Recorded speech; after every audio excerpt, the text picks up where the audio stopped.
Today I would like to invite you to listen to the Dhammapada of the Buddha Shakyamuni, the 94th verse from the Buddhist scriptures on the YouTube channel TN Thai in the USA.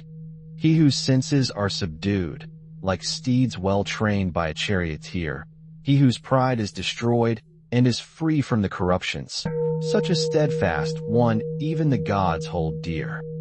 This verse illuminates a profound teaching of the Buddha regarding the mastery of the senses, the eradication of pride, and the purification of the mind from the subtle corruptions that bind beings to suffering. The image of the well-trained steeds guided by a charioteer represents the disciplined mind of one who has cultivated mindfulness and restraint.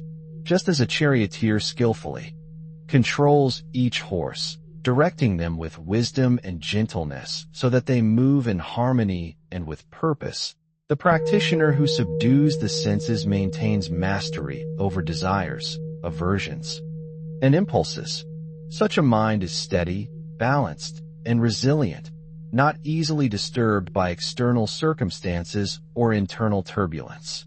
In the stories accompanying this verse in the commentaries of the Dhammapada, we find disciples who embody this teaching through consistent practice.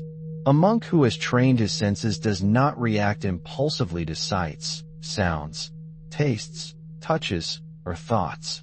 He observes their arising, notes their impermanence, and does not allow them to control his mind. When pleasure arises, it is experienced without clinging. When pain arises, it is met with equanimity.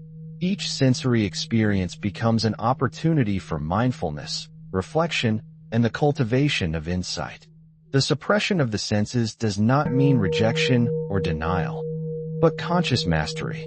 The mind is neither enslaved by desire nor averse to the natural flow of experience. It acts with discernment, responding to conditions appropriately and skillfully.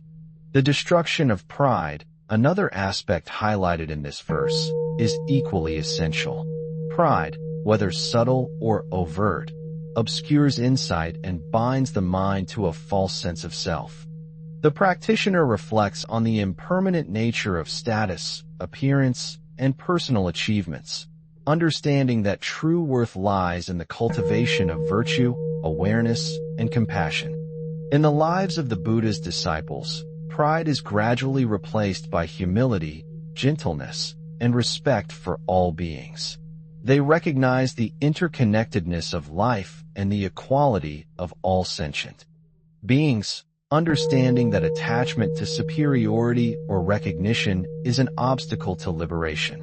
The verse emphasizes that those who subdue the senses destroy pride and free themselves from corruption become steadfast beings. Their steadiness arises from the continuous cultivation of mindfulness, ethical conduct, and insight. They do not waver in the face of challenges or distractions, nor are they disturbed by praise or blame. Like a well-trained chariot guided by a skilled charioteer, their mind moves through life with clarity, composure, and harmony. In the stories, even the gods are described as holding such practitioners in reverence. This is not an expression of worldly fame, but a recognition of the power and purity of a mind that has been disciplined and cultivated with wisdom. The practitioner's steadiness, serenity, and freedom inspire admiration and respect, reflecting the natural radiance of virtue and awareness. The practice of subduing the senses begins with awareness. Each thought, each impulse, and each sensation is observed carefully, noting its arising, its nature, and its impermanence. When desire or aversion arises, it is recognized, examined, and allowed to pass without identification or clinging. The mind is trained to respond rather than react, to act with wisdom rather than instinct, and to remain rooted in clarity and composure. Over time, this disciplined practice purifies the mind from subtle defilements, including craving, hatred, delusion, and pride. The eradication of corruptions allows the practitioner to cultivate steadiness and balance in every circumstance. In the stories associated with this verse, Monks and nuns who have achieved such mastery move through life with calm presence, gentle speech, and compassionate action. They eat with mindfulness, walk with awareness, speak with care, and meditate with sustained attention. Their life reflects the harmony and composure that arise when the senses are subdued, pride is destroyed, and the mind is free from defilements. The verse thus serves as both a teaching and an inspiration. It reminds us that liberation is not achieved through external display or recognition, but through inner cultivation, discipline, and reflection. By observing the senses, restraining impulsive reactions, and destroying pride, we align ourselves with the path of wisdom, virtue, and freedom. Like the well-trained steeds, our mind can move through life with ease, clarity, and purpose, unbound by attachment or aversion. In this way, the 94th verse illuminates the profound interconnection between sense restraint, humility, and purity of mind. It guides us to cultivate steadiness and resilience, to act with discernment, and to walk the path of liberation with clarity, serenity, and compassionate presence. The mastery of the senses is not merely an exercise of restraint, but a profound cultivation of awareness and understanding. When a practitioner brings mindfulness to every sensory experience, each sight, sound, touch, taste, and thought becomes a doorway to insight rather than a source of attachment. The Buddha often taught that the senses are powerful forces that can either bind the mind to suffering or, when understood and disciplined, guide it toward liberation. In the lives of the monastic disciples, this discipline manifests in simple but profound ways. A monk walking through the forest observes the rustle of leaves, the songs of birds, the patterns of sunlight and shadow, without being pulled into craving or aversion. He notes the arising of desire or discomfort, recognizes it as impermanent, and allows it to pass. Each moment becomes an opportunity to train the mind, to develop clarity, and to cultivate detachment. Such practice is neither harsh nor punitive. It is gentle, deliberate, and grounded in understanding. The metaphor of the well-trained steeds illustrates this precisely. Just as a charioteer gently and skillfully guides powerful horses without coercion, so too does the practitioner guide the senses. The mind is trained to respond with wisdom, not react out of impulse, to move harmoniously through the world, and to act in accordance with ethical conduct and insight. This skillful management of the senses gradually diminishes the power of habitual cravings, subtle aversions, and the fluctuations of pride. Pride itself is a subtle corruption that can infiltrate even the most disciplined mind. It manifests as attachment to one's own opinions, achievements, spiritual attainments, or perceived superiority. The destruction of pride requires careful observation of the mind and understanding of the impermanent and conditioned nature of all phenomena. Practitioners who cultivate humility recognize that true strength lies in inner clarity, ethical conduct, and compassionate action, rather than in external validation or recognition. In the Buddha's time, monks who had subdued the senses and overcome pride were often noted for their calm presence and the dignity of their conduct. Villagers and fellow disciples alike would sense the serenity and balance radiating from such individuals. Their lives were examples of the profound stability that arises from the eradication of mental corruptions. They acted not out of desire or self-interest, but with discernment, compassion, and wisdom. Every action, whether eating, walking, teaching, or meditating, was infused with awareness. The body, speech, and mind moved in harmony, guided by the principles of the Dharma. This steadiness, born from the training of the senses and the destruction of pride, is what the verse describes as being dear even to the gods. It is not worldly fame that draws admiration, but the luminous clarity of a mind free from defilements. The gods, symbolic of beings with subtle perception, recognize the purity, composure, and steadiness of such practitioners. The verse teaches that this steadiness is cultivated gradually, through continuous effort and practice. The suppression of the senses requires patience, diligence, and sustained mindfulness. Each encounter with desire, distraction, or discomfort becomes a moment to exercise restraint and to observe the arising and passing of mental states. Over time, the mind grows stable, luminous, and free from the fluctuations of craving, aversion, and pride. The life of a practitioner who embodies this verse is not marked by rigidity or fear, but by ease, balance, and grace. Their engagement with the world is skillful and compassionate.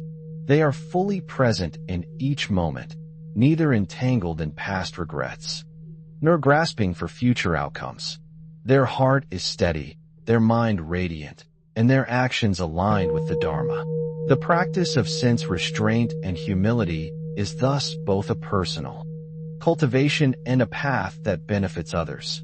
The serenity and clarity of such a mind inspire those around it, offering a living example of the possibility of freedom and liberation.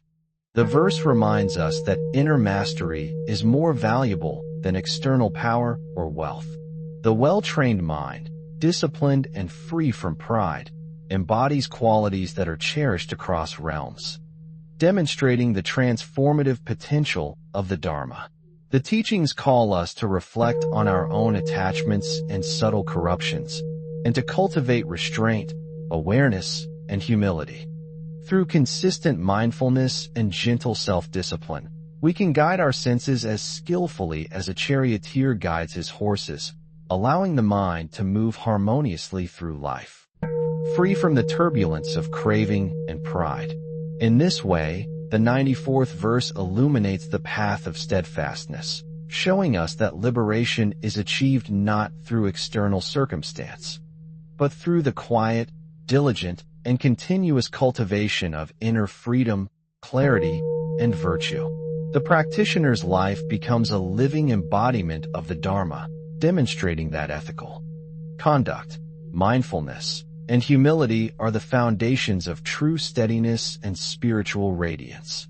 The steadfastness of a practitioner whose senses are subdued and whose pride has been destroyed is reflected in every aspect of daily life.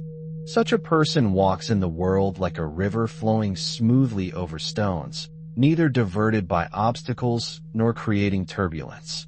Their mind is balanced and serene, capable of perceiving reality as it is without distortion or clinging.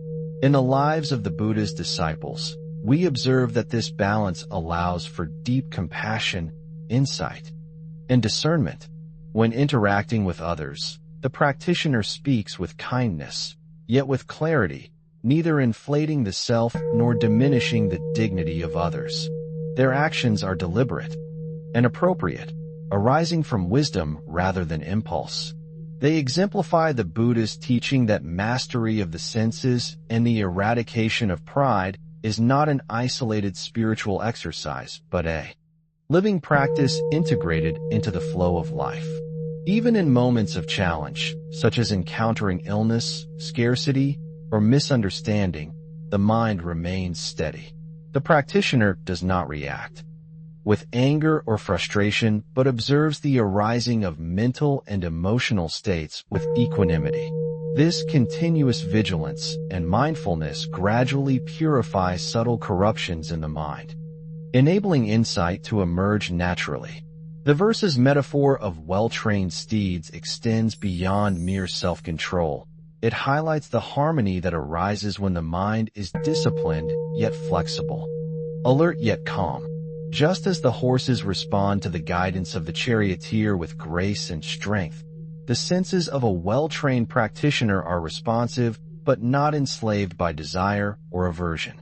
Their mind moves fluidly through circumstances, guided by ethical principles, wisdom, and compassion. This training also cultivates humility.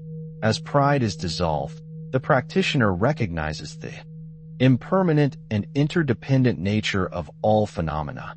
There is no need for superiority, entitlement, or the validation of others, for their worth is understood in the cultivation of virtue, awareness, and kindness. The life of such a person embodies steadiness that even the gods admire, not as a demonstration of power, but as a reflection of the natural radiance that arises from ethical discipline and mental clarity. In the stories accompanying this verse, we see examples of disciples who travel from village to village, whose presence inspires respect, whose words are received with attention, and whose actions are conducted with careful mindfulness. Their steadiness is evident in the way they handle daily needs, communicate with others, and approach meditation. They respond to circumstances with discernment, neither reacting to pleasure nor resisting discomfort, but acting in alignment with the Dharma. This steadiness is a living demonstration of the transformative potential of the teachings. It reminds us that the cultivation of inner discipline, mindfulness, and humility is not an abstract ideal, but a tangible practice with visible effects. The verse teaches that liberation is rooted in the mastery of the mind, in the integration of ethical conduct, awareness, and insight into every moment. By subduing the senses, destroying pride, and purifying the mind from corruptions, the practitioner develops steadiness that is not rigid but flexible, not bound but free, not passive but profoundly responsive. This quality of mind allows them to navigate life with grace, clarity, and equanimity. The teachings also emphasize the subtlety of this practice. It is not a sudden achievement, but a gradual process that requires patience, vigilance, and continuous reflection.